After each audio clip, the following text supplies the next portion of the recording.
Bonjour Alex. Salut.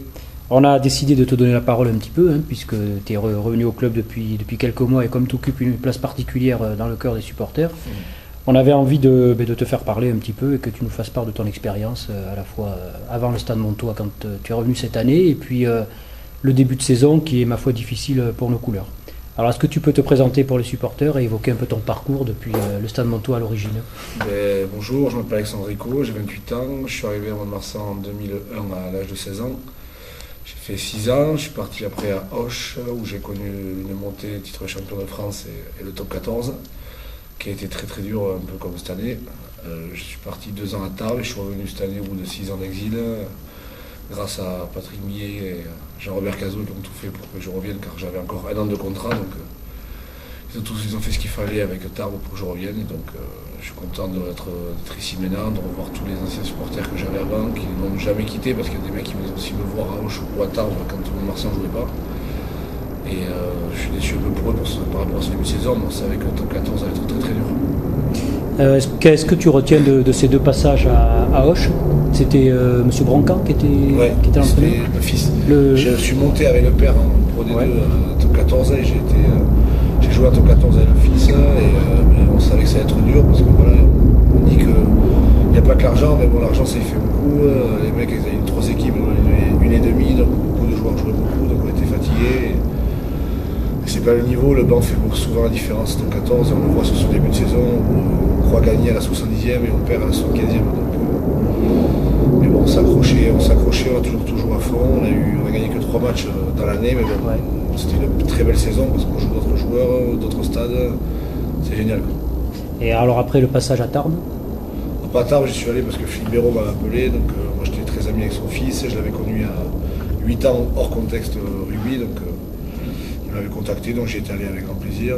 Parce que surtout Mont-de-Marsan ne m'avait toujours pas appelé. Donc il fallait que je fasse un choix. J'avais 2 enfants, donc je suis parti à Tarbes. Je me suis régalé 2 belles années sportivement. Bien sûr, on a eu des soucis extra-sportifs avec l'entraîneur de devant, Vincent Rodin, où on avait quelques soucis, mais bon, on s'est quand même régalé. La Pro D2, c'est quand même un très bon championnat. Il évolue de plus en plus vers le haut, donc c'est très très bien.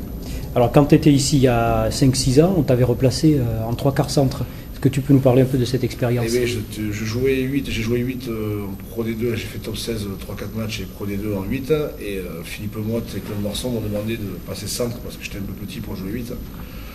Et c'était ou à honneur au centre. Et moi j'ai de belles oreilles, j'ai pas envie de me les abîmer, donc je suis passé au centre. Je me suis régalé 4 ans avec Rémi Thalès 110, Yann Fior au centre avec moi, c'était génial.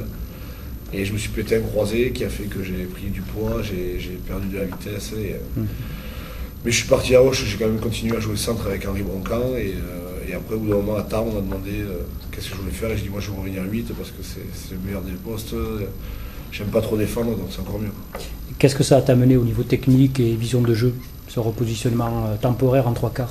Je sais pas, c'est plutôt peut-être sur les relances où il y a un mec, un autre joueur peut-être lèvera pas la tête. Moi, je ferais peut-être la passe, mais après, voilà, moi, je suis plutôt dans un rôle de perforateur aussi, même au centre, que de passeur. Donc techniquement, j'ai pas trop évolué, mais peut-être sur la vision du jeu un peu plus parce que j'ai souvent peut-être écarté des ballons que j'aurais pas écarté en numéro 8. Mais après, voilà, je me suis régalé parce que si j'avais Rémi en 10 qui faisait presque tout, c'était du caviar. Alors, on va parler de la fin de saison des Montois au mois de mai. Le Stade Montois monte, t'es contacté. T'as toujours voulu revenir ici, finalement? Oui, moi je suis parti il y a 6 ans parce qu'on a vu. Il fallait que je bouge un peu, j'avais fait tout ici, j'avais une réputation qui n'était pas très bonne pour moi, donc il fallait que je montre que j'avais autre chose que les soirées à faire. Donc je suis parti et chaque année je suivais le Stade Montois. Patrick Millet est arrivé, il y a 3 ans il m'a appelé, il y a 2 ans il y a Dalmazo qui m'a appelé. Et voilà, au mois de mai, tout le monde n'a pas contacté pour les phases finales. J'avais toujours rien. Ils font la demi-finale et une semaine avant, et le lundi de la demi-finale, j'ai reçu un coup de téléphone et on me dit voilà, on est intéressé par toi. Mais j'avoue que comme j'étais sous contrat, je ne me suis pas dit ça va se faire. Donc je ne suis même pas allé à Bordeaux voir le match, je l'ai regardé à la télé, mais sans plus que j'étais content pour eux, mais voilà. Et quand j'ai vu que ça pouvait se concrétiser, je me suis dit putain, je vais peut-être jouer en top 14, donc c'était génial. Et après ils ont fait deux beaux matchs de phase finale et ils méritaient d'y être maintenant. C'est dur cette année, mais ils n'ont pas volé leur place en top 14. Alors, en début de saison au mois de juillet, vous reprenez l'entraînement, un mois et demi et début de compétition à la mi-août. Est-ce que tu peux nous parler de l'été, de la mise en place de la montée comme ça vers le top 14? Déjà, ils ont coupé 4 semaines parce qu'après top 14, ils sont partis quand même faire la fête, c'est ce qu'il fallait aussi parce que ça faisait un an qu'ils avaient besoin de décompresser. Et donc 4 semaines après, Patrick Millet nous a convoqué le 2 juillet, je crois, à la Plaine des Jeux. On a fait le test physique d'abord ici, après Plaine des Jeux. Et pendant 4 semaines, on a fait du physique, on a préparé le top 14. On était prêts, je pense, physiquement pour le 15 août pour jouer le premier championnat à Biarritz. Maintenant, voilà, le top 14, c'est pas 65 minutes, c'est 80. Et peut-être qu'on n'a pas le même banc que Biarritz ou Toulouse. Et je pense qu'on méritait d'avoir quelques points au classement au troisième match quand on avait fait Biarritz, Toulouse et Toulon.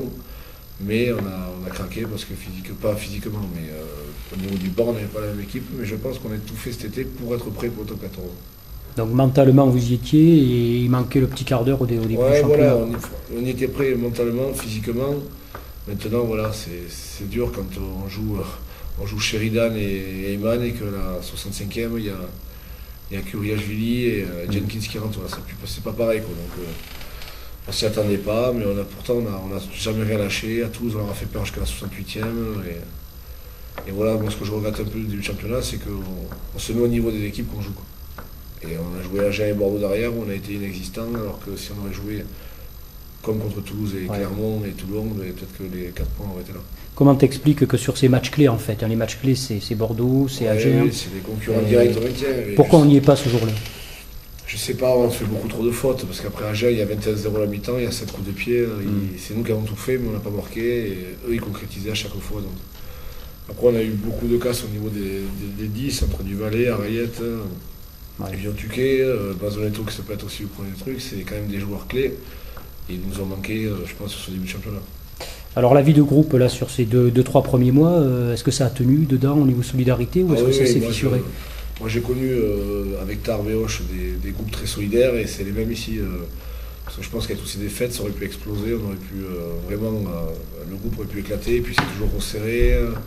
Il y a toujours eu un Beignat ou Julien pour dire voilà, maintenant ce soir on va boire un coup ensemble parce qu'il faut se resserrer. Et c'est ce qui fait la force de Montmarsan, c'est que même nous recrues, on se sent quand même à la maison parce que, si moi je suis pas trop parti, mais certains qui sont arrivés se sentent bien parce qu'il y a l'intégration qui est bonne et donc le groupe vit très très bien. Et alors il y a aussi l'intégration des jeunes, puisqu'il y a les jeunes du centre de formation.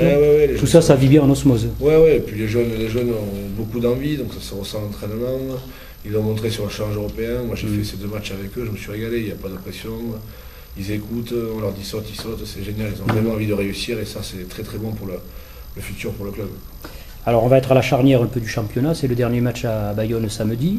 Comment le groupe envisage ce match? Est-ce qu'un coup est encore possible à Bayonne? Ah oui, mais tous les coups, je pense qu'on est meilleur à l'extérieur qu'à la maison. Pourquoi? Je ne sais pas, parce que dans ce championnat, il n'y a que des grosses équipes et je pense que ça serait bien pour nos supporters qu'on gagne un match à la maison en championnat. Maintenant, on va à Bayonne, nous, sans pression, hein, parce qu'on est dernier. Dans tous les cas, si on gagne avec le bonus sportif, on sera encore dernier. Donc on a zéro pression. Eux, je pense qu'on va en avoir un peu plus.